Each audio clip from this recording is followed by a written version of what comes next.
Well, last week on Oklahoma Gardening, we were talking about some of the effects the high temperatures and dry weather have had on our vegetable garden. It's also taken a real toll on some of our annual flowers. Such things as geraniums that we see here and many of our other annuals are really beginning to show signs of stress of the high summer temperatures.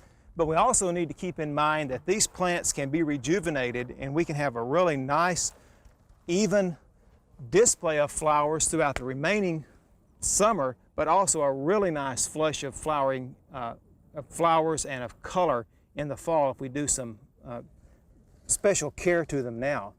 What I'm going to be talking about on the geraniums here is pretty well true for all of our annuals, particularly things such as zinnias and marigolds, petunias, even some of the perennials such as roses, and anything that we're looking at trying to rejuvenate now to get a better flush of flowers.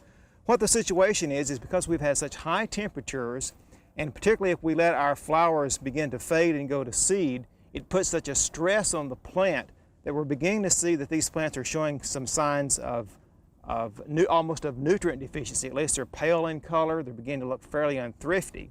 So a good thing to keep in mind is that we want to do something to help sort of rejuvenate them. We simply need to come out and be sure that we keep all the old flowers removed from these annuals. As I've mentioned, geraniums particularly will respond to this, but also some of our other annuals as well. And as we see the flowers begin to fade, now's the time to simply clip those off or break those off. And we certainly do not want to let the flowers begin to dry and make seed, because then we put even more of a stress on our plants. And that really saps the plant from nutrients as well as for water. Now, geraniums really like sunlight and a well-lit area.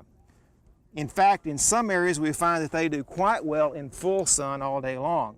But when we start having some really high temperatures combined with that full sun, and particularly when the soil begins to dry out, then we may start running into some problems. So if you have an area where you can place your geraniums where they get about 3/4 of a day's sun and about 1/4 of a day of shade, they're really going to probably do much better. Now, after we have pruned off the old flowers, the flower heads from the geraniums, we may want to come in and give them a light application of fertilizer.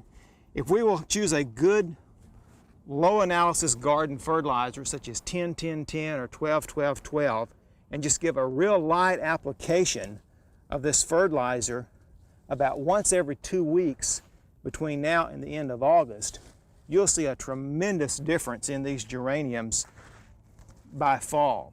And as our temperatures begin to moderate in mid-September to late September, and particularly if we continue to keep these watered or if we get some rains, you'll probably find that your geraniums will look much better this fall even than they did this spring.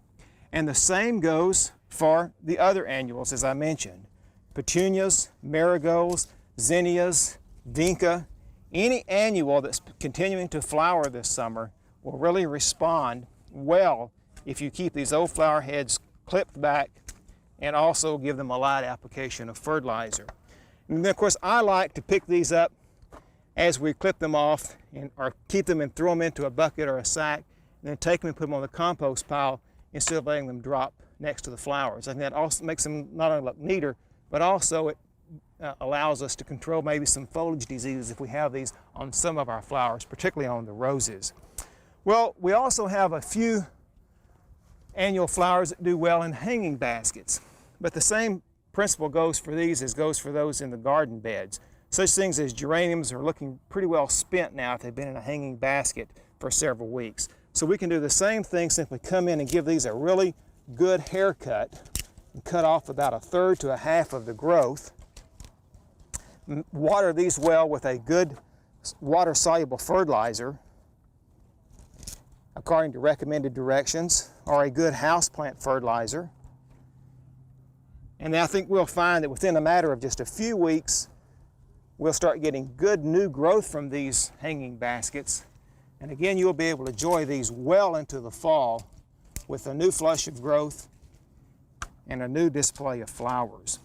So I want to encourage you to look closely at your annual beds and see if you can do some late summer maintenance on them so that you can enjoy these flowers later on this season. Now is also a good time as you're doing this, of course, to utilize the cut flowers in your garden for color in your home and for flower arrangements. Because as you're taking care of cutting these flowers back, you can utilize some of these flowers, of course, in some nice arrangements.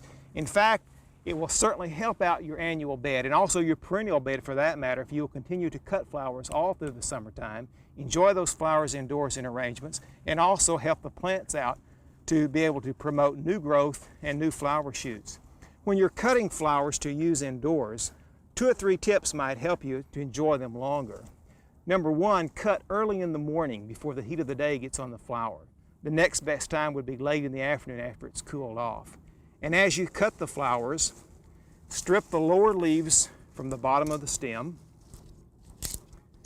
just to allow more room for absorption of water and also to lessen the incidence of decay by having too many leaves down there in that water.